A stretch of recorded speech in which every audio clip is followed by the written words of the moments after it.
Но оказалось, что он легендарный герой и женился на двух ведьмах, которые ему не равня. Тука был одиноким фермером в деревне Цеза, где через 3 года после того, как легендарный герой по имени Чиен запечатал врата в ад, они неожиданно снова открылись. Теперь на поверхность вылезли демоны, но его это не волновало. Он был сосредоточен только на том, чтобы справиться с отсутствием женщин в своей жизни, и наряжал овощи как полный придурок. В один из таких дней, когда он вел себя как ненормальный, его позвала подруга детства Юна и сказала, чтобы он повзрослел и перестал вести себя как ребенок. В ответ на это оскорбление он начал рассказывать ей о своем плане по поводу зомби-апокалипсиса и пообещал защитить ее большие сочные дыни. Но Юна, как и любая другая современная девушка, ударила его и сломала его достоинство. Она сказала ему, что зомби никогда не подойдут к такому уродливому неудачнику, как он. Но Тука уже был занят, показывая свою гениальную ловушку в Майнкрафте, которую даже слепой осел смог бы обойти. Пока они шутили, внезапно из ниоткуда появился демон и начал жестоко нападать на жителей деревни, что напугало Туку, который спрятался за деревом, как маленькая девочка. Вдруг он заметил, что Юна упала и ее вот-вот атакует монстр, и решил помочь ей.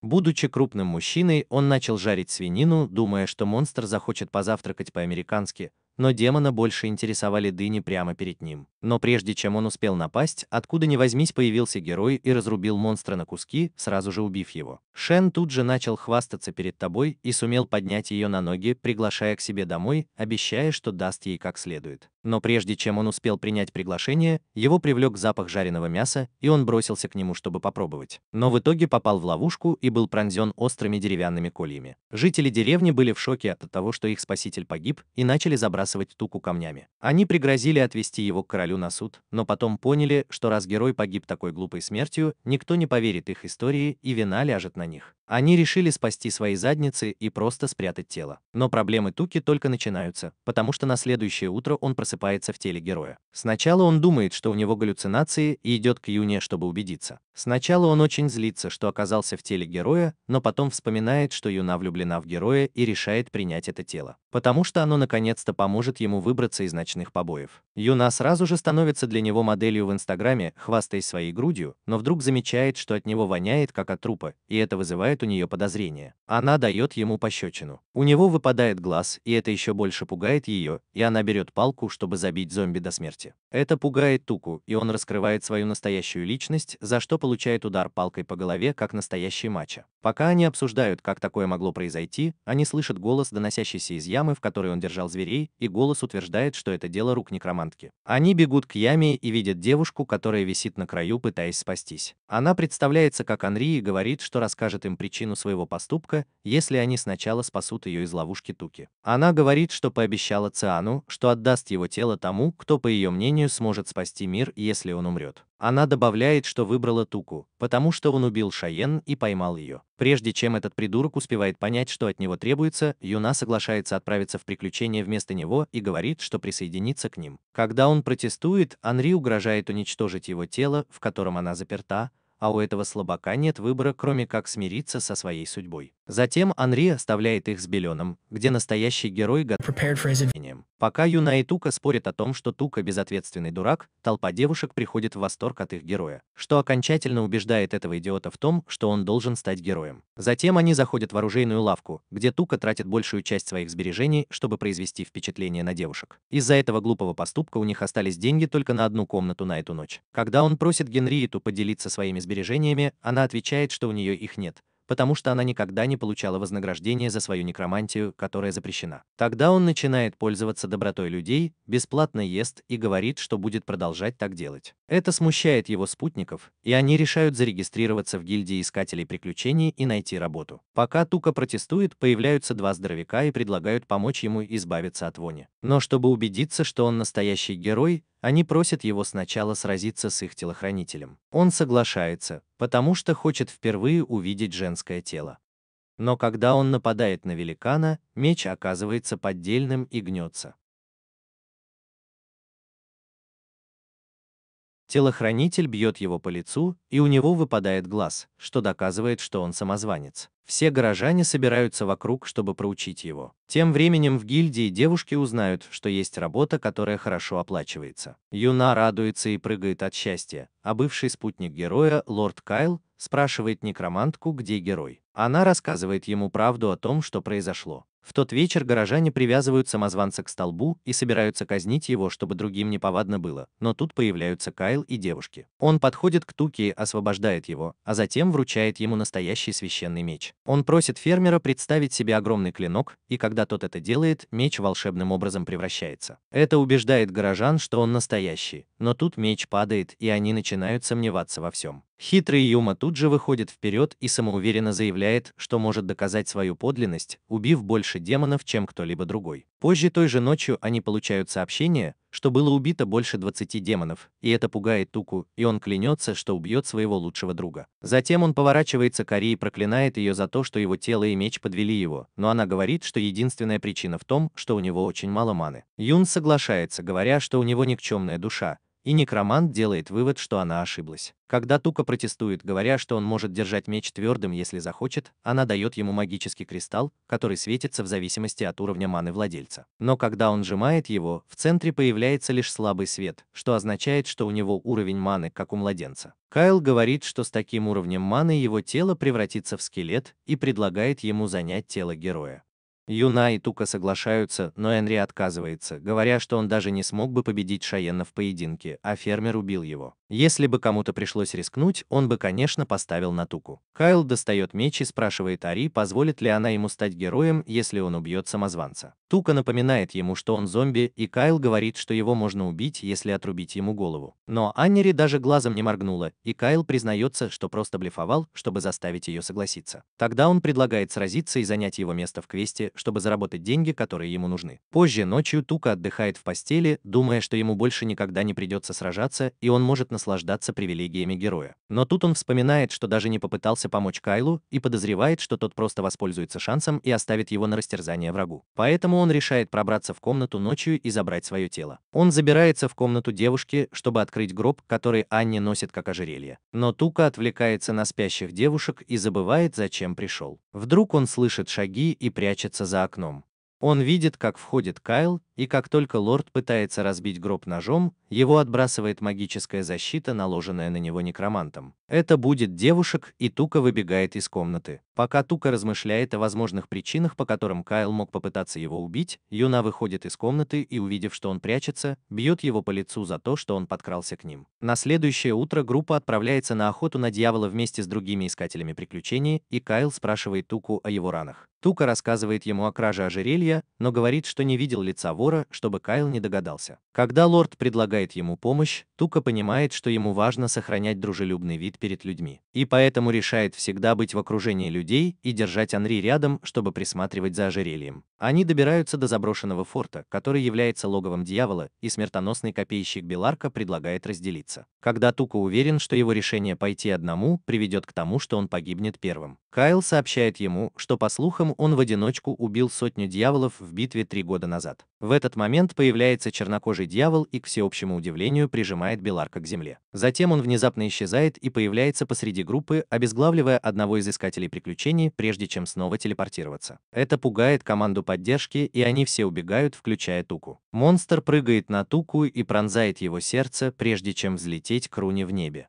Как только он взлетает и прыгает на землю, чтобы напасть на остальных, Кайл призывает клинок, который разрезает дьявола на куски. Кайл забирает сердце дьявола с помощью волшебного кристалла в качестве доказательства и предлагает его Юне, говоря, что она может использовать его для защиты. Тут как раз подходит Тука и заявляет, что это он их защитил, поэтому кристалл должен принадлежать ему. Внезапно из леса появляется орда монстров, которые хотят убить героев. Увидев их, Тука бежит к крепости и убеждает остальных пойти за ним, используя какую-то дурацкую логику. Как только они заходят в логово, их встречает еще одна орда монстров. Вид человеческих скелетов на полу убеждает Туку, что сегодня они станут едой для монстров. Но Энн Рэй использует свою магию, чтобы оживить скелеты и создать из них армию. Кайл бросается в бой, чтобы помочь ей, а Юна набирается смелости, чтобы сделать то же самое. Пока неудачник пытается придумать, как сбежать, одному из демонов удается вылить горячую слизь на его руку, которая растворяет плоть. Затем он обращает внимание на Юну, но слизь растворяет только ее одежду, что отвлекает демона на некоторое время. Она убегает и прячется от смущения, а за ней следует Тука, который вдруг вспоминает, что должен присматривать за ней. Когда он пытается подойти к ней, она отталкивает его, но успокаивается, когда он говорит, что у него есть запасная одежда, и протягивает ей бикини. В этот момент они слышат приближение монстра, и Тука достает меч и превращает его в хлыст. Как только дьявол появляется, он связывает его своим хлыстом и приказывает мечу снова затвердеть, чтобы удержать монстра на месте, и просит Юну поскорее напасть на него. В этот момент монстр признается, что обожает чулки, и фермер начинает сочувствовать ему, просит Юну не убивать его. Это еще больше злит Юну, и она использует свою недавно обретенную магию, чтобы подлететь к монстру и ударить его в живот. Монстр отлетает к стене и теряет сознание.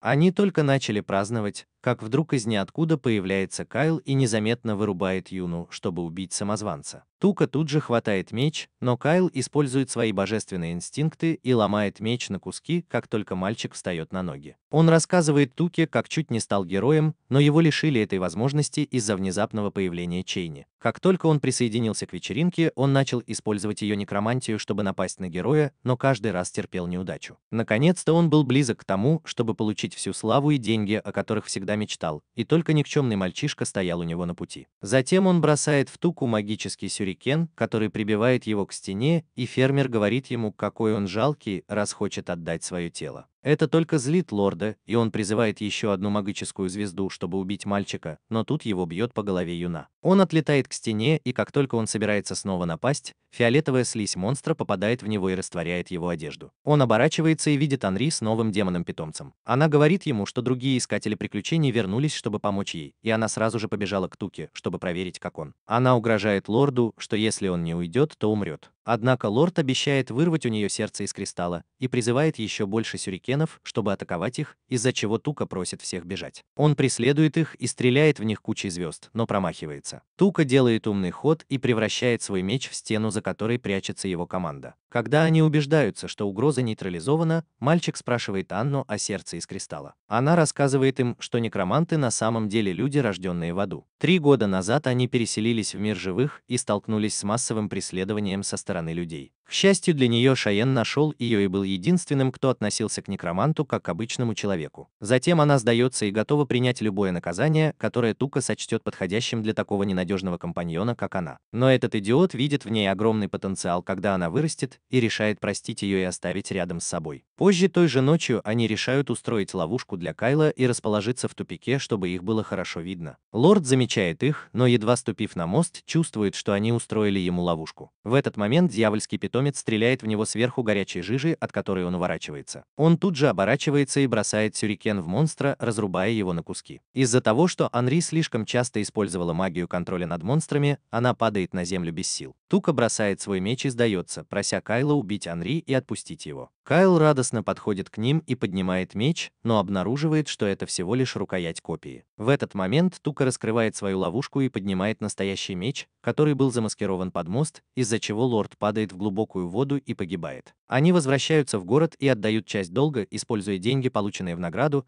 а Анри покупает себе новые чулки, чтобы угодить своему господину, как преданная жена. Троица решает отправиться в столицу, чтобы получить деньги от короля, и по пути продолжает искать приключения, чтобы заработать денег и расплатиться с долгами. Однако Тука теряет много плоти, которую его тело не может восстановить из-за недостатка маны, и через 10 дней после начала путешествия превращается в настоящего скелета. Как настоящий идиот, он использует свой новый аватар, чтобы подглядывать за купанием своей спутницы. Юна замечает скелет и чуть не закапывает его, но появляется Анри и говорит ей, что это их хозяин, за что получает несколько колких слов от своей лучшей подруги детства. Пока они разговаривают, Тука понимает, что если он появится в столице в виде скелета, то это вызовет панику среди людей. Он предлагает Анире на время завладеть его телом, чтобы восстановить плоть с помощью ее безумной маны, а потом вернуть его мальчику. Но она отказывается, потому что постоянное переключение тел может превратить его в еще большего дегенерата, чем он есть сейчас. В то время как Юна и Ари обсуждают, как заработать денег на новые приключения, Туку посещает очередная безумная идея, которая в итоге срабатывает. Он превращает меч в лицо и раскрашивает его натуральными красками, а потом надевает как маску. Он без проблем входит во дворец короля и прямо просит у него денег на путешествие.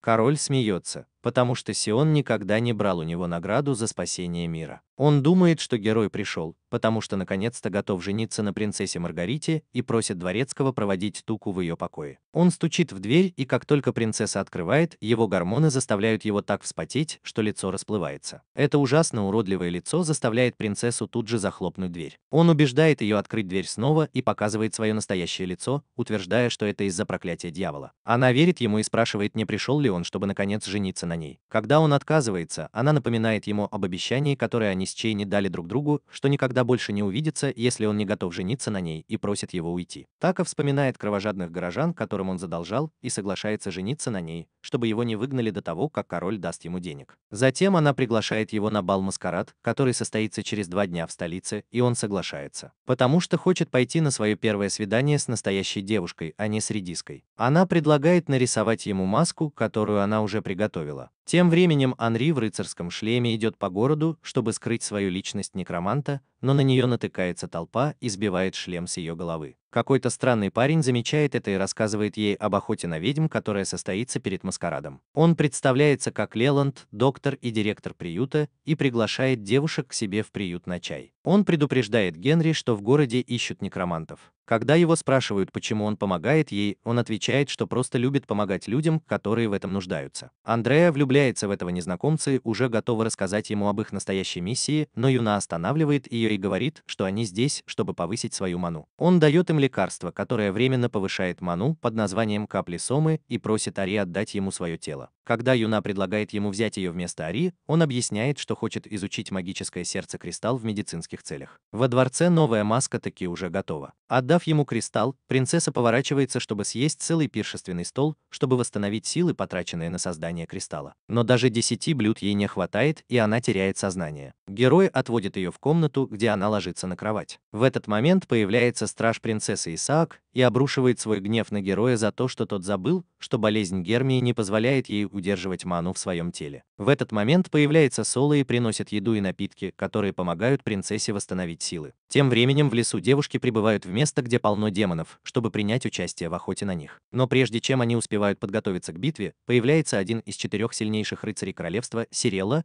и одним ударом рассекает огромного демона. Появляются 2 искателя приключений и предлагают отвести девушек в секретное место для охоты, где им не придется соревноваться с 4 рыцарями за добычу. Они приводят их на утес, откуда видно группу демонов, и дают Андреа кристалл с магией молнии, чтобы она могла их уничтожить. Она поражает их всех одним ударом, и как только они подходят, чтобы забрать их сердца, искатели приключений объясняют, что эти демоны появились из-за их некромантии. В этот момент 2 демона хватают девушек сзади, и из леса выходит человек в маске, называющий себя скелетменом. Срила возвращается во дворец и сообщает королю, что лес очищен от всех демонов. Далее она сообщает, что почувствовала, как издалека было наложено мощное заклинание, и когда она пошла проверить, то обнаружила обугленные останки дьявола и кровь. Но самое странное было то, что все трупы исчезли. Это заставило короля задуматься о том, чтобы отменить празднование, но Суэлла заверила его, что рыцари будут начеку и помогут ей. В другой части дворца Маргарет показывает Тупе его новую комнату, а потом уходит, чтобы навестить своего врача в городе по поводу недавнего нападения Ниса. Как только она уходит, его ленивая задница вдруг вспоминает о настоящей причине, по которой он приехал в столицу,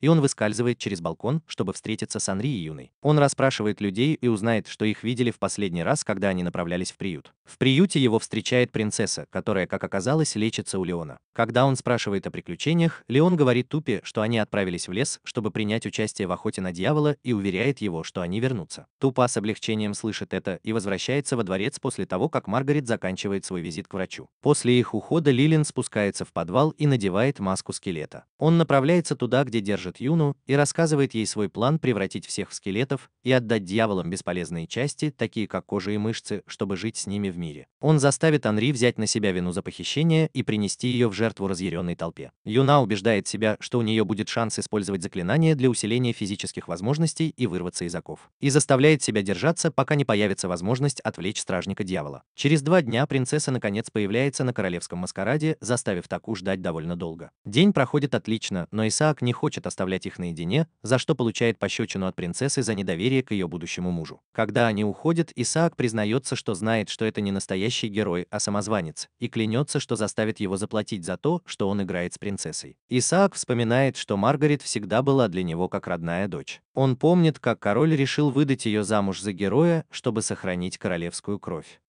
В настоящем времени пара участвует в соревновании, где принцесса должна попасть стрелой в яблоко, лежащее на голове героя, чтобы выиграть годовой запас яблок. К его облегчению она справляется с этим, не убив его, и ее обед на сегодня готов, а фермеру не придется тратить деньги. Суэлла следит за ними по приказу Исаака, когда понимает, что на герое не маска, а настоящий скелет, что вызывает у нее подозрения. Тем временем Маргарита, будучи преданной женой, уводит Тупи в укромное место, чтобы показать ему не только фейерверки. Глупый фермер не может держать язык за зубами и в итоге говорит то, что заставляет принцессу насторожиться, подозревая неладное. Она обвиняет его в том, что он ведет себя совсем не так, как ее жених, и не помнит, что они были вместе. Она спрашивает, кто он на самом деле. В этот момент Исаак и сэр Уилс выходят из укрытия и заставляют парня рассказать правду. Когда он это делает, они приговаривают его к смерти за убийство твоего героя и использование некромантии, чтобы выдать себя за него. Они оборачиваются, чтобы спросить мнение принцессы, но ее нигде нет. Узнав, что она помолвлена с этим неудачником, принцесса впала в экзистенциальный кризис и убежала в свою комнату. Ее остановил Леон, который заверил ее, что с ним она в безопасности, и попросил рассказать, что случилось. Тем временем, пока стражники ищут принцессу, прибывает рыцарь и сообщает Сорелли, что в городе внезапно появились десятки демонов. Услышав это, двое стражников срываются с места и спешат вернуть принцессу. Тем временем Леланд ведет принцессу в трущобы, где их внезапно окружает армия скелетов доктора. Как только он собирается наброситься на нее, появляется Тука и спасает ее. Два скелета-монстра преграждают ему путь, но он убивает их одним ударом меча.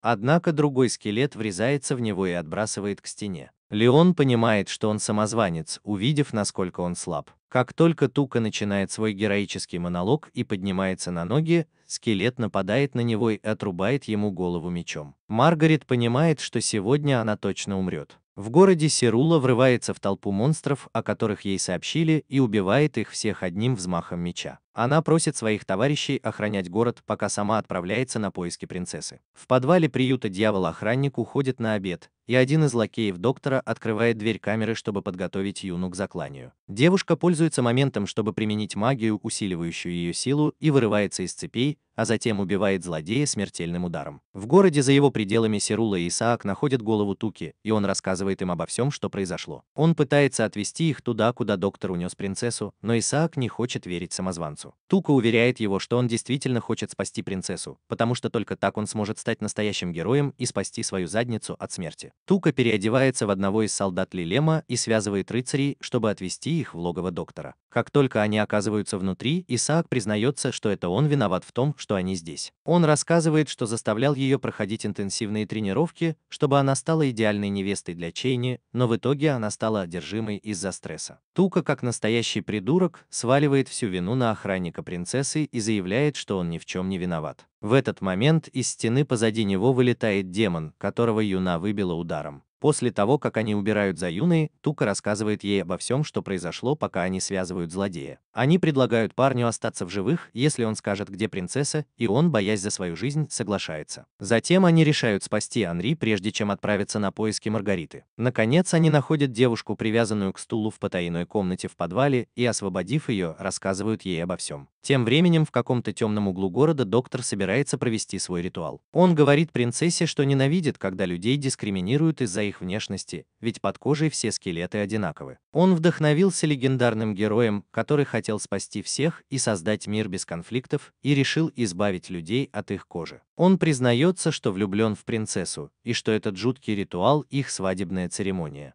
Все это происходит на глазах у Исаака и Сируэллы, которые прячутся за колоннами у входа в комнату. Услышав это, телохранитель собирается действовать, но Эм напоминает ему, что они хотят дать Туке шанс, чтобы понять, подходит ли он. Тука и его фанатки стоят на платформе над местом ритуала и разрабатывают стратегию. Анри просит его отвлечь доктора, чтобы она могла перехватить контроль над его скелетами. Как только доктор собирается разрезать принцессу, Тука прыгает вниз вместе с Анри и Юной на спине и бьет доктора по лицу, в результате чего у того ломается рука. Но на доктора это не действует. В этот момент Юна использует свою магию усиления и бьет доктора кулаком в лицо, отбрасывая его к дальней стене. Тука раскрывает принцессе свою истинную личность, а доктор приказывает скелетам схватить его. Но Анри уже подчинила себе скелетов, и никто из них его не слушает. Тука надевает свою волшебную маску, чтобы насладиться преимуществами рентгеновского зрения, но Юна бьет его по лицу. В этот момент демоны выходят из своего укрытия, чтобы напасть на отряд, и доктор пользуется этим, чтобы сбежать. Сирелла и Айзек просят остальных следовать за ним и оставить демонов им. Юна использует свою магию и приземляется на плечи злодея, отчего тот падает на землю. Но он вовремя призывает скелетов, чтобы схватить ее и помочь подняться. Он говорит, что они находятся в подземном кладбище,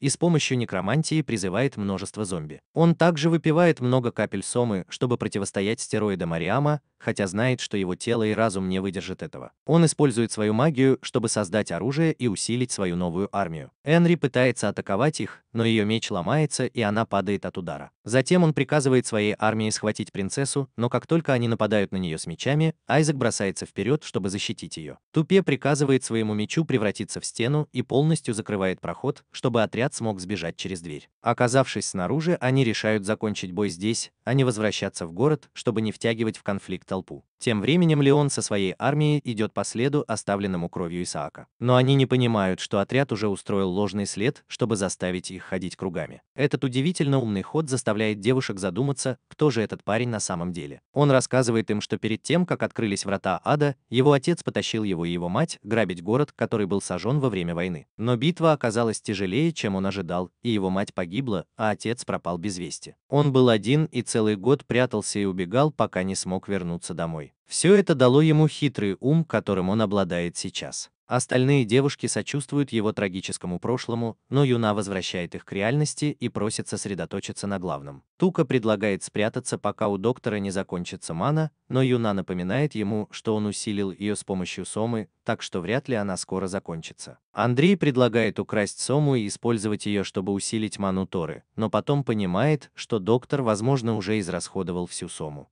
Исаак говорит, что в теле принцессы много лишней маны из-за ее способностей, и поэтому ее кровь можно использовать, чтобы усилить саму героя. Таким образом, они решают, что нужно удовлетворить еще один фетиш Туки, заставить девушку вылить сок ему в рот, чтобы он получил необходимую энергию. Тука понимает, что что-то не так, когда ритуал вот-вот начнется, и останавливает принцессу. Он говорит, что доктор не настоящий некромант и, следовательно, не обладает настоящей магией. Как только он поймет, что что-то не так, он отправит своих скелетов на разведку и останется без защиты. Они могут притвориться камнями и ждать подходящего момента, чтобы напасть на него. Когда Юна говорит, что он может оставить несколько скелетов для защиты, потому что он знает, что что-то не так, Генри отвечает, что обычный человек не может управлять таким количеством зомби одновременно. Поэтому, когда он отправляет скелетов, он становится легкой мишенью из-за своей невнимательности. В другой части леса Леланд внезапно начинает подозревать, что что-то не так, и использует свою магию, чтобы проверить пятна крови. Он понимает, что они поддельные, и посылает свою армию, как и ожидали герои. План Туки срабатывает, и он успешно проникает в армию, когда злодей отвлекается.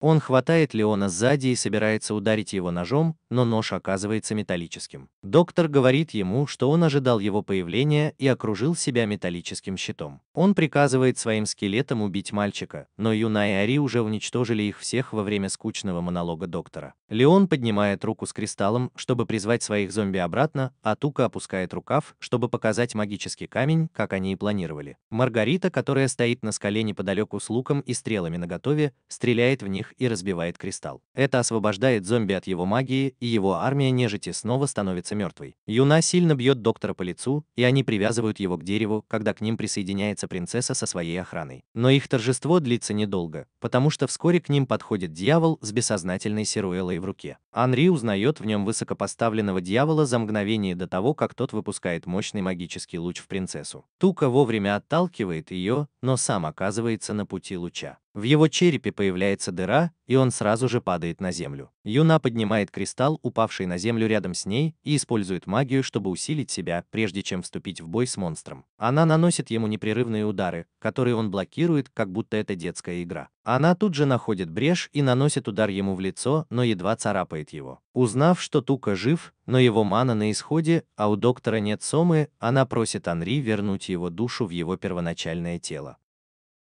но некромант отказывается, говоря, что в таком состоянии он точно деградирует. В этот момент Верховный Дьявол отбрасывает Юну в сторону и обращает свое внимание на Анри. Он говорит ей, что она не должна испытывать человеческие чувства, такие как горе, и обещает забрать ее в подземный мир. Он высасывает из нее сознание, чтобы она не мешала ему, пока он убивает остальных. Он направляется к принцессе, но прежде чем успевает что-то сделать, Исаак пронзает его мечом. Он просит принцессу бежать как можно дальше, пока он отвлекает дьявола.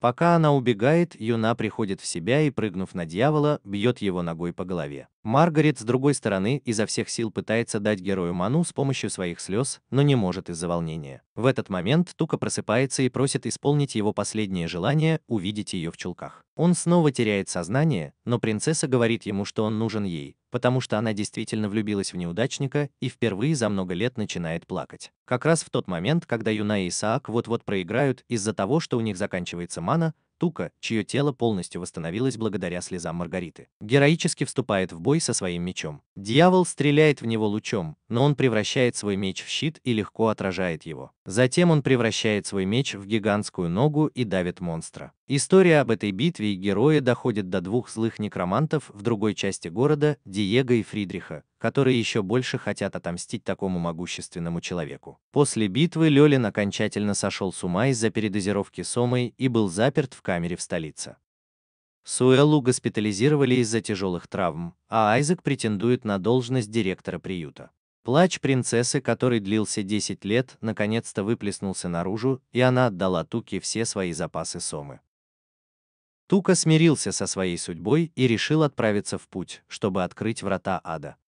Король подарил ему волшебную карету, которая движется только при наличии маны. Анна Рей, у которой самый высокий уровень маны, стала постоянным водителем. Перед отъездом Айзек передает герою письмо от принцессы. Она благодарит их троих и сообщает, что приготовила для них подарок в карете. Сама Маргарет прячется в ящике и собирается присоединиться к ним в путешествии и обучить Туку, чтобы он стал настоящим героем. Но троица не открывает ящик несколько дней, а когда они это делают, то находят ее на грани истощения. Через 15 дней после начала путешествия они останавливаются на ночлег у озера. Маргарет учит его сражаться на мечах, и он спрашивает, как в столице отнесутся к ее отсутствию. Он уверяет ее, что Айзек все уладит, и добавляет, что она хочет использовать свои навыки, чтобы сражаться на передовой. В этот момент Анри выходит с грязным бельем в руках, и как раз когда они собираются его постирать, Юна замечает, что в нем письмо от Суэллы. В письме рыцарь сообщает, что когда они убили рыжеволосого дьявола в лесу, один из придворных магов заметил, что на северо-восток летит какая-то астральная форма. Из этого они сделали вывод, что дьяволом управляет кто-то издалека,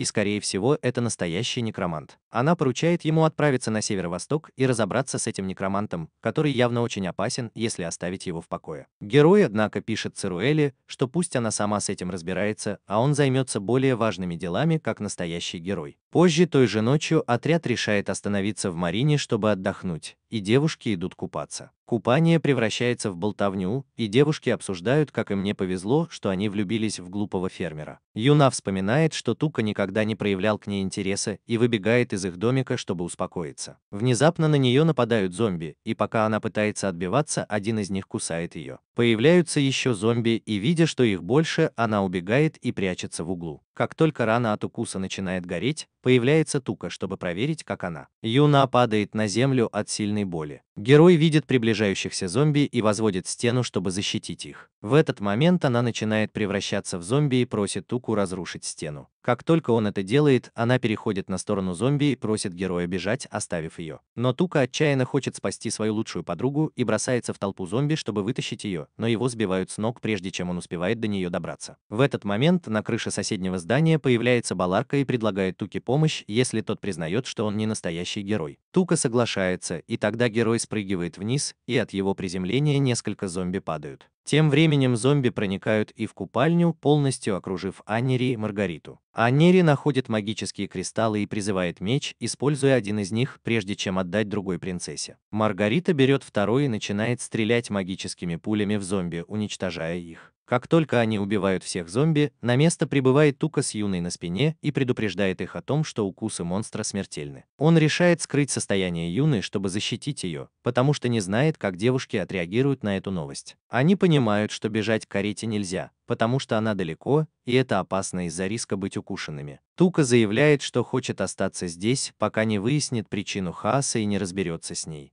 Беларка, стоящая в дверях, слышит это и говорит, что нужно начать с особняка мэра, потому что там находятся выжившие. Как только герой взбирается на высокие стены особняка мэра, у выживших появляется надежда на спасение. Колин и Наган, бывшие товарищи Лиланда, тоже выжили. Они решают отомстить герою за свое поражение. Они замечают Юму и сразу понимают, что ее укусили, и настаивают, чтобы ее осмотрели. Герой протестует, что подтверждает их подозрения, и они заявляют, что ее нужно убить, потому что она опасна для всех. Когда толпа начинает кричать, что они на ее стороне, авантюристы-отступники выходят вперед, чтобы убить ее. Но как только Колин собирается пронзить ее мечом, Тука усиливает свою силу и бьет их кулаком по лицу, отчего они теряют сознание. Толпа начинает протестовать против героя, но он достает меч и говорит, что будет защищать своих близких, чего бы это ни стоило. В этот момент Юна приходит в себя и бросается на Туку, отчего тот падает на землю. Он пытается оттолкнуть ее и привести в чувство, но ничего не получается. Ари использует свою магию, чтобы немедленно взять Юну под контроль, и убеждает напуганных горожан, что у Юны просто простуда. Позже, когда они остаются одни в комнате, Ари протягивает им кристалл, который позволяет им заглянуть в душу Юны. Они замечают, что ее душу сковывает заклинание, которое лишает ее разума. Поскольку заклинание ослабляет душу, человек становится почти трупом, и поэтому им легко управлять с помощью некромантии. Они решают отправиться на поиски того, кто наложил заклинание, и уничтожить кристалл, чтобы освободить свою подругу. Они собираются сделать это на рассвете. Тем временем, чтобы удержать Юну под контролем ночью, Анри предлагает, чтобы она вселилась в нее. Однако Тука просит Анри помочь ему завладеть ее телом,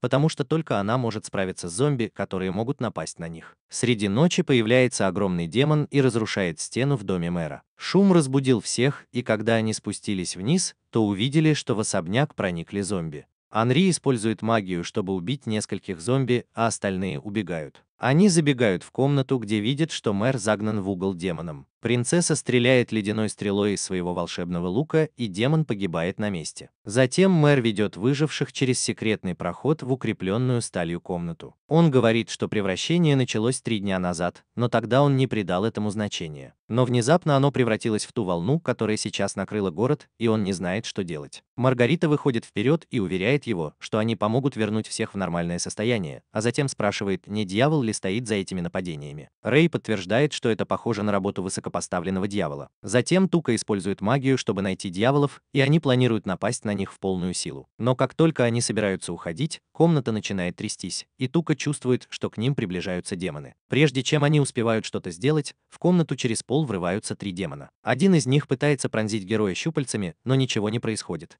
потому что он может легко восстановиться после обычных атак. Ниган пронзает одного из демонов копьем, но это приводит к взрыву, который отбрасывает его к стене, и он теряет сознание. Другой монстр хватает Маргариту, но ей удается использовать заклинание и убежать. Они решают отступить, но монстр преследует их. Колин с помощью магии создает свою копию и оставляет ее вместо себя, что шокирует монстра, когда тот прикасается к ней. Монстр падает на землю, но снова встает на ноги. Ларка делает шаг вперед, чтобы сразиться с ним, но демон внезапно попадает под действие заклинания и начинает буйствовать. Он сбивает копейщика с моста в воду. Тупа приказывает своему мечу вырасти, и тот действительно вырастает, разрубая демона надвое. Это удивляет всех, потому что он не должен был этого делать, находясь в теле Юны, а не Чиен. Принцесса говорит ему, что это значит, что он стал настоящим легендарным героем. В этот момент демон регенерирует и бросается на мальчика, которого он едва успевает блокировать. Андреа использует свою магию, чтобы удержать его на месте, а Тука стреляет ему в голову, чтобы ослабить его. Колин поражает монстра молнией, которая парализует демона. Затем Колин и Тука вместе пронзают монстра и, наконец, побеждают его. Колин заглядывает в комнату и понимает, что высокопоставленный дьявол, который наложил заклинание, использовал битву как отвлекающий маневр и сбежал. Он уже собирается войти в комнату, но тут из нее выходит зомби и чуть не откусывает ему ногу. Он замечает толпу зомби, готовых напасть, и выбегает из комнаты, прося Туку закрыть за ним дверь. В этот момент они замечают на улице высокопоставленного дьявола. Маргарита выпускает стрелу, а Тука одновременно наносит удар своим огромным мечом, но монстр уворачивается. Затем Колин использует меч как трамплин и прыгает вниз на улицу. Он уже почти добрался до монстра, но тут откуда ни возьмись прилетает стрела и пронзает его живот. Дива выходит из темного переулка и заявляет, что она та, кому служит дьявол. Она говорит, что это она управляла высокопоставленным дьяволом, который работал с Леландом. Внезапно она решает стать самой преданной вайфу и раскрывает Диего все характеристики и секреты своего хозяина, думая, что она просто хвалит Туку. Узнав, что Тука убил Сиама, Диего задается вопросом, на чьей стороне этот парень и хочет ли он уничтожить человечество. Он предлагает Ари и Туке присоединиться к его банде некромантов, которые хотят отомстить за то, что с ними плохо обращались, и хотят, чтобы мир был полон монстров. Ари отказывается, говоря, что она обещала Циану спасти мир, а Тука и Маргарита вмешиваются и просят его отказаться от идеи мести и поговорить с королем. Хотя они и обещали помочь ему своим влиянием, Диавел смеется над этой нелепой идеей, которая никогда не сработает. Кажется, он забыл, что настоящие враги некромантов – демоны. Затем он использует свою магию, чтобы найти выживших, спрятавшихся далеко, и превращает их в зомби, чтобы они пришли ему на помощь. Колин пытается поразить его молнией, но некромант чувствует это заранее и приказывает демону защитить его. В этот момент Тука видит, что к ним приближается слишком много зомби и превращает свой меч в стену, чтобы их остановить. Диего призывает топор, чтобы убить парня, но герой отвлекает его, заводя с ним случайные разговоры. Он начинает блефовать и просит Диего отпустить людей, если тот хочет жить. Пока Диего купился на это, он говорит, что всегда может отступить, когда стена рухнет и зомби нападут на них. Пока он ждет, когда зомби разрушат стену, его внезапно сбивает с ног что-то, появившееся сзади.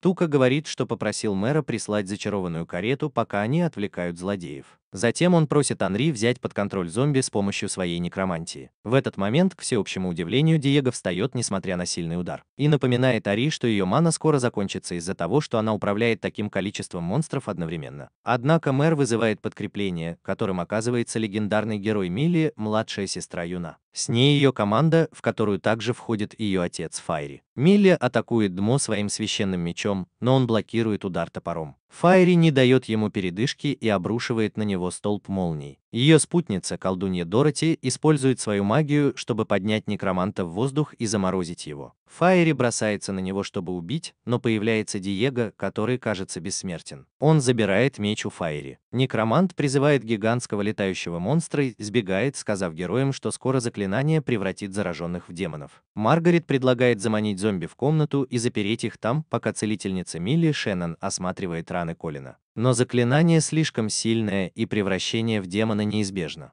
Колин отдает Туке все свои кристаллы и магические инструменты, прежде чем сдаться и попросить его убить всех демонов вместо него. На следующее утро Тука и его команда отправляют мэра в столицу, чтобы сообщить о случившемся. Они поклялись убить демона, пока никто не превратился, а Колин и Наган остались охранять город. Тука напоминает остальным о звездном объекте, о котором им рассказала Суэлла, и решает отправиться в город Эльвания, где живет Юна. Пока отряд охотников на демонов едет в карете, они знакомятся друг с другом, и выясняется, что Файри был одним из 4 рыцарей. 4 года назад его изгнали из столицы за то, что он был одержим женскими прелестями. Они также узнают, что Дороти была в отряде Милли, и это пугает Туку, потому что он помнит, что только Шайен приняла ее. Когда они спрашивают, почему Колин так странно себя ведет, он каким-то образом убеждает их, что не будет говорить, пока врата в ад не закроются, и так далее. Вдруг Тука обещает жениться на Милли, потому что проиграл ей в поединке, и это бесит принцессу. Фиери злится на глупого фермера, который так сильно влияет на его дочь, и приказывает Юне вернуться в деревню после того, как будет убит создатель зомби. Она возражает, напоминая отцу о своей мечте стать магом, но он говорит, что у нее нет магического таланта. В тот момент, когда Тука приходит в себя после того, как испугался, и собирается спросить, почему Милли стала легендарной героиней, карета останавливается из-за огромного валуна, преграждающего путь. Ева подошла к людям, которых смогла найти, и попросила их выследить героя. Это была ловушка, которую устроила одна из банд, чтобы устроить засаду на отряд. Огромный скорпионоподобный монстр спрыгивает на землю перед каретой, и Шан тут же разворачивает ее. Они пытаются свернуть на другую дорогу, но попадают в еще одну ловушку, из-за которой падают со скалы. Тука успевает превратить меч в подушку, и никто из отряда не пострадал при падении. Милли удивляется, что ее сестра использует священный меч, но принцесса замечает на своей карте, что они недалеко от маленького городка. Они решают отправиться туда, чтобы либо найти новую повозку, либо починить эту. Когда они начинают идти, видимость внезапно сильно ухудшается из-за густого тумана. Милли развеивает его мечом и уверенно продолжает путь. Она не замечает еще одну ловушку и чуть не погибает, когда на нее падает деревянный кол. Все снова окутывает густой туман, и Милли слышит, как ее зовет дьявол. Она бежит обратно на вечеринку и рассказывает об этом остальным, и они прячутся в карете, пока не рассеется туман. Они стоят наготове, защищая тело героя, пока некромант неподалеку проводит ритуал. Она использует магический туман, чтобы замаскировать монстра, и тот подкрадывается к принцессе и нападает на нее. Удар пронзает ее тело, и она падает лицом вниз. Когда Тука слышит шум, он оглядывается, насколько это возможно в тумане, и видит, что его спутники погибли. В этот момент на него набрасывают белую ткань. Дьяволы вместе со своим предводителем спускаются к нему, и он обещает отдать свой священный меч в обмен на жизнь. Чтобы доказать серьезность своих намерений, он бросает меч к ногам некроманта, но она нарушает свое слово и приказывает своим приспешникам убить его. Тогда Тука просит Ари взять управление на себя, и один из дьяволов убивает другого под ее контролем. Они рассказывают, что Ари уже взяла под контроль дьявола, который убивал всех подряд. Принцесса убила дьявола и подкралась к ней с помощью Туки, который следил за предводителем. Они притворились, что сдаются, чтобы выманить его. Пока Тука издевается над ней, пытаясь воплотить свои извращенные фантазии, он замечает, что злодей — его бывший хозяин Этел. Герой не может сдержать волнение и случайно признается всем, что он — это Юна. Анри и Маргарита рассказывают новым знакомым о том, что произошло, и Тука начинает рассказывать им историю о том, как он встретил Этель. После смерти родителей он отправился в Эльванию, но попал в ловушку своей наставницы. Через несколько дней она нашла его и забрала домой, чтобы вылечить. Когда он поправился, то стал умолять Этель отвезти его в Эльванию и научить делать такие же ловушки. Но она отказалась, сказав, что она беглый преступник, за голову которого назначена огромная награда, и что если он поедет с ней, то окажется в опасности. Но он продолжал упрашивать, и в конце концов она согласилась. В настоящем времени он спрашивает, почему она на стороне монстров, и она отвечает, что когда врата ада снова открылись, она изменила свое мнение. Она просит их пойти туда и посмотреть, о чем она говорит, и уходит с мечом в руках. Тука останавливает ее и просит присоединиться к ним, но она отказывается. Тогда он говорит, что спрятал заклинание молнии в рукояти меча, которое может сломать ей руку. Она бросает меч и, впечатленная своим учеником, признает поражение и соглашается помочь. Она говорит, что неподалеку есть магазин волшебных мастеров, где можно починить карету, и в наказание за испорченную вещь Туке придется посмотреть на ее грудь. Тем временем по пути в столицу мэр встречает нескольких демонов, с которыми разбирается Беларка. Затем он ведет копейщика к пещере, где показывает ему свою лодку, на которой собирается отправиться в столицу. Тем временем Этель и ее демоны-питомцы добираются до дома ремесленника, который просит их уйти и не мешать ему наслаждаться заслуженным отдыхом. Этель пытается взломать замок, чтобы украсть еще одну волшебную карету, несмотря на протесты остальных. Как только она открывает дверь, их встречает старый ремесленник с копьем в руке. Но преступницу отвлекают дыни Юны, и она начинает говорить о том, что не видит, что делает. Этель представляет его как Лето, дедушку Сиан, и, почувствовав присутствие Сиан, приглашает их на чай. Осмотрев их машину, он говорит, что на ремонт уйдет 2 дня, так как повреждения серьезные. Но Маргарет решает похвастаться своими способностями и съедает все книги ремесленника, предлагая помочь с ремонтом. Тука снова спрашивает Милли о ее статусе легендарного героя, но она не хочет раскрывать свой секрет при Этель. Любопытство мастера растет, и она обещает рассказать им о врагах в обмен на помощь. Милли говорит, что ее священный меч сделан человеком, и есть еще 3 таких меча. Хотя эти мечи недостаточно сильны, чтобы запечатать врата ада, они могут убить Темного Лорда и его адских генералов, чья регенеративная сила не поддается обычному оружию. Как и обещала, Этель делится с ними информацией и говорит, что у злых некромантов есть тела генералов, и больше 1000 демонов ждут их в Эльвании. Она советует обойти Эльванию и направиться прямо к воротам, но Тука отвечает, что хоть он и не заботится о людях, есть один человек, ради спасения которого он готов на все. И поэтому он позаботится о том, чтобы все демоны были убиты. Позже в тот же день Милли и Тука остаются одни на берегу озера, и Милли спрашивает, кого он пытается спасти. Он отвечает, что это ее сестра. Он спрашивает, как она получила меч, и она рассказывает, что выиграла его на турнире. Затем она вызывает его на дуэль, чтобы проверить, на что он способен, и ставит на кон свой будущий брак. Он пытается отказаться, не теряя своего образа крутого парня, но она начинает стрелять в него, и он убегает. Когда она не останавливается, он решает дать отпор, но у него заканчивается мана, и меч становится бесполезным. Милли валит его на землю, и он признает поражение.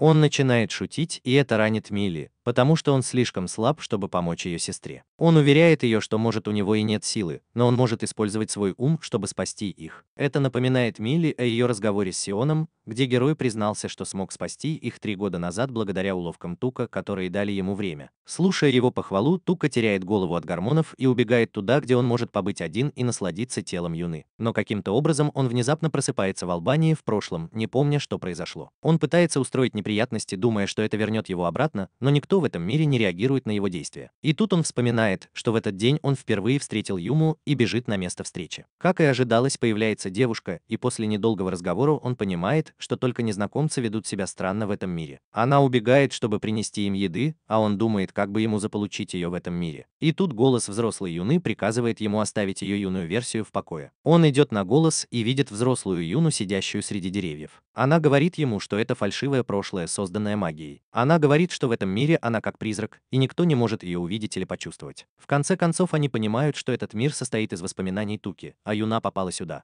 потому что ее душа была в ее теле вместе с душой Туки. Они начинают придумывать, как выбраться из этого мира как можно скорее, и тут мальчик предлагает уехать из города туда, где он никогда не был. По дороге она спрашивает, откуда он знает ее имя, на что он отвечает, что обычно видел ее сидящей в одиночестве, как грустную, жалкую неудачницу, и расспросил о ней, прежде чем решил помочь. В этот момент они подходят к месту, которое полностью белое, и когда Тупа пытается дотронуться до него, его рука проходит насквозь. Он решает пойти и исследовать другую сторону, держась за веревку, которую Юна держит с другой стороны для безопасности. Но сила его шеста тянет и ее, и она падает в дом своего детства, где сидит за чаем со своей сестрой и Тукой. Затем он бежит искать другое белое место, понимая, что время движется вперед каждый раз, когда он прыгает. После нескольких прыжков они оказываются в прошлом, 5 лет назад, когда Тука собирался уехать из Альвании с отцом, чтобы разграбить разрушенную деревню. Следующий прыжок переносит их в день, когда пропал его отец, а мать пошла за лекарством и умерла. Он решает бросить вызов судьбе и бежит, чтобы спасти ее, несмотря на протесты Юны. Он заходит в город и видит свою мать, лежащую на земле. Он подходит к ней, она протягивает ему письмо Юны и извиняется, что не смогла защитить его, прежде чем умирает у него на руках. На следующий день в поисках белого тупика они проходят через поле боя и оказываются у врат ада. Они видят, как они открываются, из них выходят монстры и убегают, чтобы спастись. Когда Тука уже собирался идти дальше к белым воротам, Юна заметила у него на боку рану и спросила, что случилось. Он сказал, что не стоит беспокоиться, но она ответила, что хоть ее душа и принадлежит дьяволу, она все равно все слышит и видит. Она подслушала их с Милли последний разговор и извинилась за то, что раньше не ценила его. Тогда он сказал, что много лет назад, когда он был здесь совсем один и почти сдался, именно ее письмо помогло ему не опустить руки. Он сказал, что однажды спас ее, но она спасает его с того самого дня, как они впервые встретились. Их идиллию прервала падающая на землю звезда. Когда дым рассеялся, они увидели высокопоставленного дьявола, которого Тука не помнил. Оказалось, что он создал этот фальшивый мир, потому что ему нравятся человеческие воспоминания. Обычно он проникает в воспоминания, чтобы поглотить своих жертв, когда ему надоедает их прошлое. Герой схватил Юну за руку и побежал так быстро, как только мог, чтобы спастись от дьявола. Когда дьявол сказал, что единственный способ выбраться — победить его, Тука ускорился, чтобы как можно скорее вернуться в то время, когда он был на пике своей силы. Они прыгали из воспоминания в воспоминания и по пути встретили Шайен и Кайла, которых попросили победить дьявола, но поскольку они были всего лишь воспоминаниями, монстр легко их вырубил. Наконец, когда они в лучшей форме, дьявол говорит Туке, что он питается душами, а это возможно только через воспоминания. Его настоящее тело в реальном мире беззащитно, и если его победить, то чары с Туки спадут. Но поскольку они сражаются с новыми демонами в городе, никто не придет ему на помощь. Тука превращает свой нож в разные формы, но демон уклоняется от них, потому что это его собственный мир. Затем он пользуется тем, что демон не видит Юну, и она забирается ему на спину, чтобы усилить его атаки и контролировать их. Таким образом, демон не сможет предугадать их действия, читая мысли Туки. Он достает свой классический нож и превращает его в гигантское лезвие, которым он пронзает демона и убивает его. Тука освобождается от чар и просыпается в реальном мире в теле Юны рядом с демоном. Он оглядывается и видит призрака Юны, стоящего рядом с ним, и только он собирается заговорить с ней, как подбегают остальные и рассказывают ему о вторжении демонов на их базу. Они говорят, что все монстры убиты и карета готова к отправлению. Тем временем элитные маги, посланные придворным магом, наконец-то нашли логово Диего и Фридриха и добрались до него.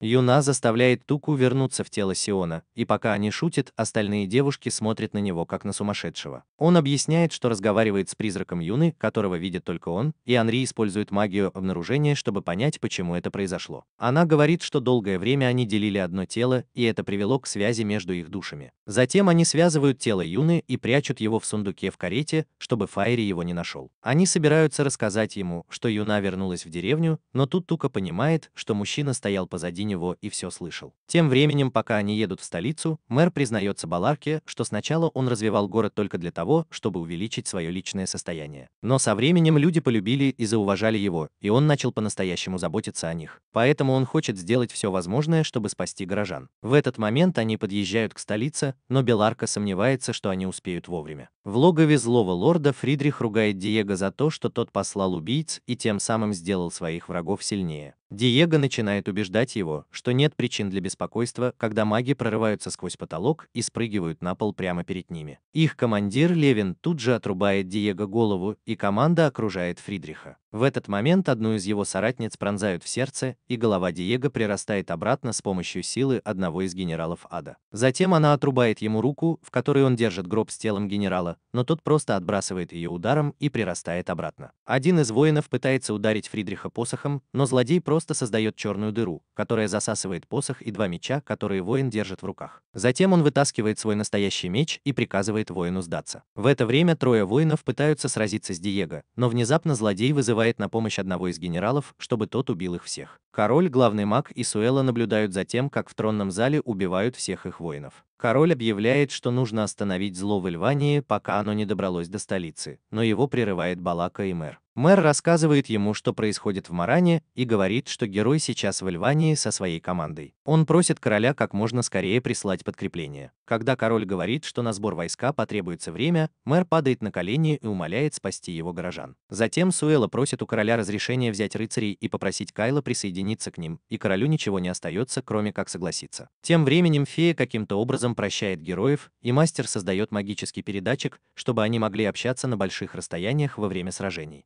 Герои расстаются с Этель и отправляются в путь, но Этель понимает, что она не может их бросить, и запрыгивает в карету. Войска короля тоже отправляются в Эльванию на огромном корабле, и Кайл тоже на борту. Он все еще хочет убить Туку и стать героем. Он хочет сам убить генералов и прославиться.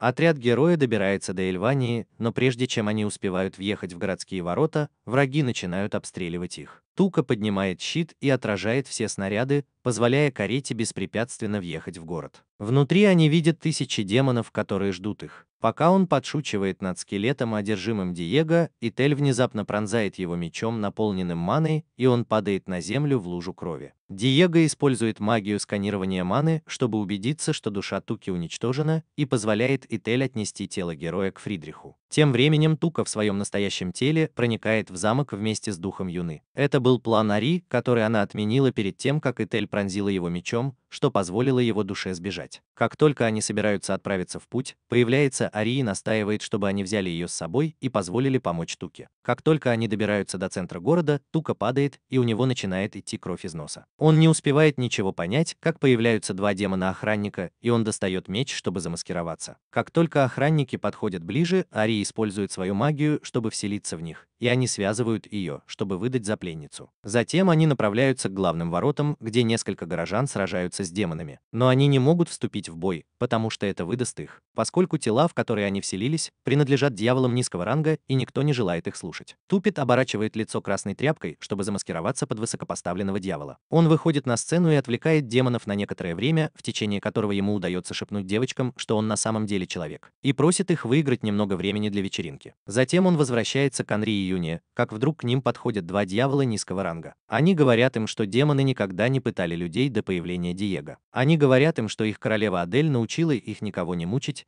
и просят его спасти ее от контроля Диего. Они привели его к ней, и когда они вошли в тронный зал, то увидели, что королева – это тот же самый дьявол, который превратил людей в зомби. Тука представляется странником и предлагает помочь ей победить Диего и построить мирный мир, но она колеблется, потому что это привело бы к Диего, уничтожив половину ее народа. Он завоевывает ее расположение и просит присоединиться к нему, чтобы убедить Диего. Он заставляет ее подойти к нему поближе и ослабить бдительность, и в тот момент, когда у него появляется такая возможность, он касается ее лба и произносит заклинание, которое погружает посылает ее в сон. Он уничтожает двух нижних чинов и уже собирается разрезать Адель пополам, когда под ним открывается портал и затягивает его внутрь, прежде чем разрезать тело дьявола на куски. Генри удается вернуть душу Туки как раз в тот момент, когда Фридрих входит в комнату через портал в стене. Генри удивлена, что ее брат все еще жив после долгого времени. Диего наблюдает за происходящим и приказывает своей армии схватить героя. Мисси волнуется и связывается с Тукой по рации. Он уверяет ее, что с ними все в порядке, и просит ее продолжать отвлекать монстров. Внезапно на нее нападает фиолетовая дьявольская слизь, и ее одежда загорается, привлекая внимание монстров-идиотов.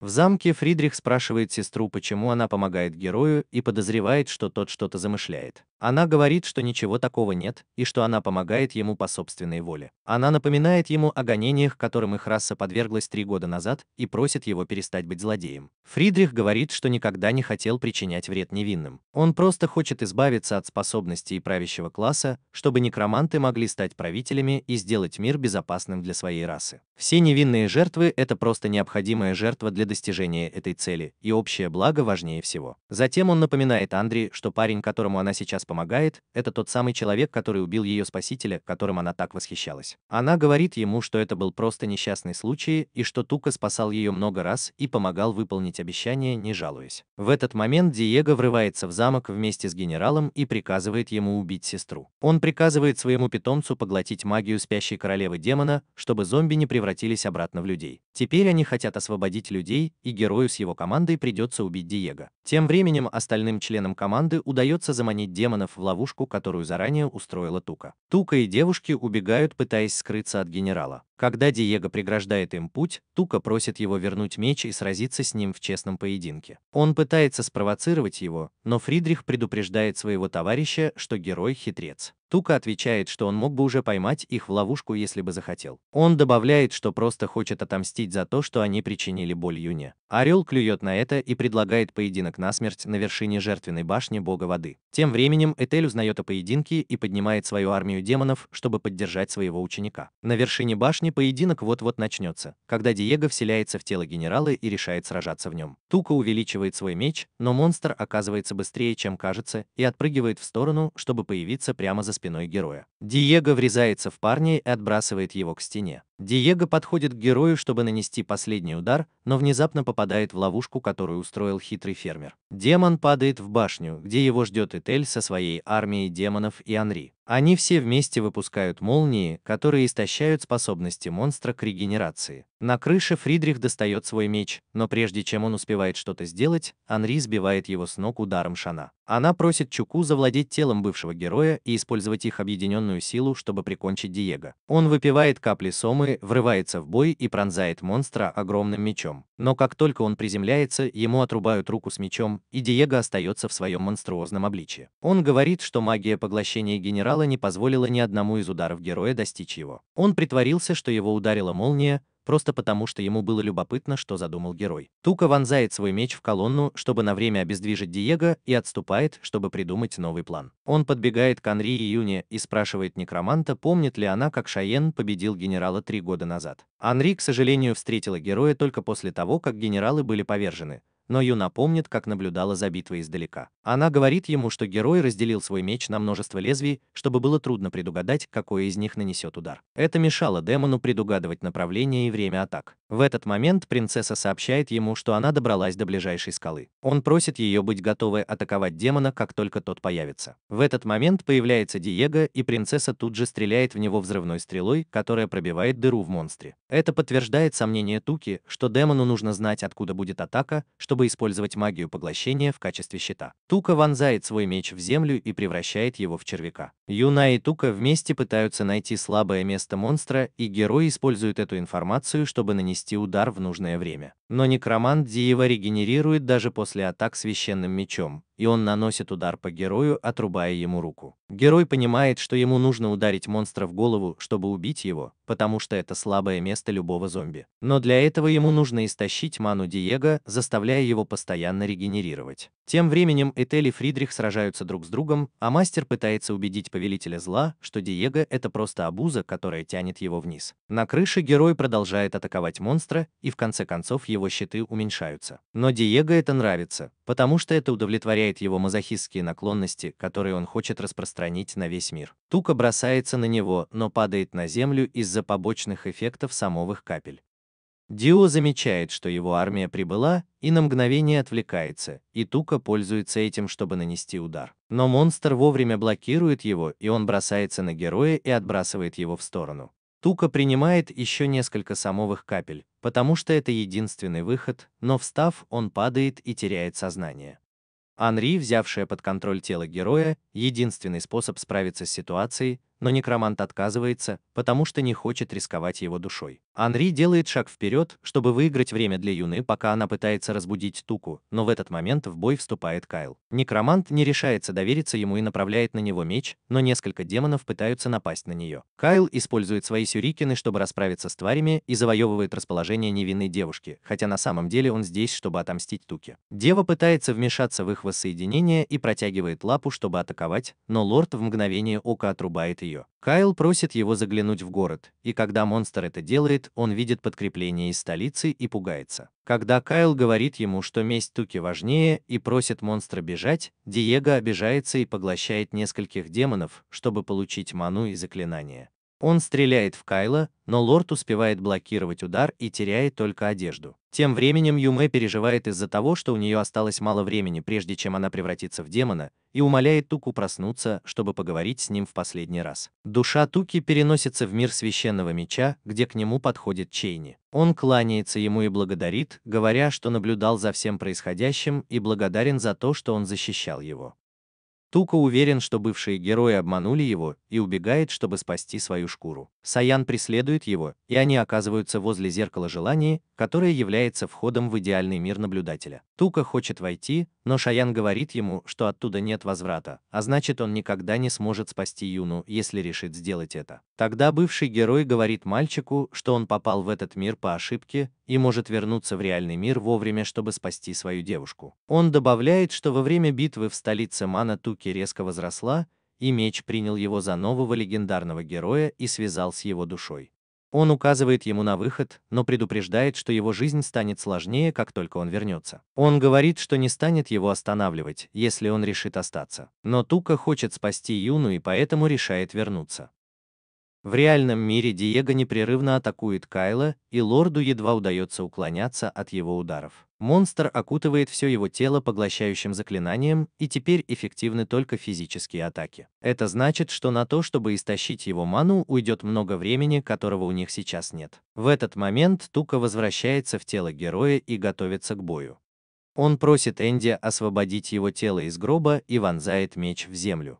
Меч испускает мощные разряды молнии, и душа Саяна покидает меч и вселяется в тело Туки. Чейни тут же бросается на дьявола и отсекает ему руку своим священным мечом. Кайл делает шаг вперед, чтобы обнять Чейни, но герой отскакивает в сторону и говорит, что он на него зол. Диего снова собирается напасть на героя, но Чейни успевает разрубить его на куски и разбить магический кристалл на его лбу. Это лишает монстра возможности использовать заклинание поглощения на некоторое время, и Тука успевает прикончить его, пока тот не восстановился. Тука укорачивает свой клинок, чтобы сконцентрировать оставшуюся у него мана-энергию и усилить удар, чтобы пробить голову монстра. Он прыгает на Диего и разрубает его на куски, а когда тот пытается восстановиться, Кайл пронзает его своими сюрикенами. За минуту до того, как все окончательно превратятся в дьяволов, Тука усиливает свои способности и на сверхскорости бежит к монстру, уворачиваясь от его щупалец. Он подпрыгивает в воздух и, несмотря на то, что Диего поднимает щит, со всей силы бьет монстра по голове, пробивая его кости и, наконец, убивая мерзкого монстра. Диего удается покинуть тело монстра и телепортироваться в лес, где находится гроб с его телом, но его душа настолько истощена, что он не может двигаться. Как только он избавляется от жизни, к нему подходят два дьявола низкого ранга, чтобы отомстить за смерть их королевы Адель. На следующее утро все зомби возвращаются в нормальное состояние, а Этель и Фридриха нигде нет. Позже той же ночью мэр устраивает вечеринку в честь героя, и девушки выстраиваются в очередь, чтобы впервые в жизни предложить себя неудачнику. Евнух ревнует и уводит его в тихий коридор, где в порыве страсти предлагает ему свои дыни. Но девушка смущается и убегает в горячие источники, чтобы расслабиться. Принцесса присоединяется к ней и помогает понять, что она влюблена в Туку. Она говорит, что понимает, почему ей так плохо из-за того, что она влюбилась в этого неудачника, но его смелость очаровательна. Теперь, когда девушки станут его постоянными спутницами, они решают попытаться подружиться Теза, несмотря на то, что они соперницы в любви. Перед тем, как Шайен исчезла, он посоветовал Туке повысить уровень маны, прежде чем отправляться к вратам ада. Чтобы помочь им разобраться в этом, он поручает Кайлу и Дороти найти мудреца, бывшего его товарища, который хорошо разбирается в мане. Отряд сразу же отправляется в новое путешествие,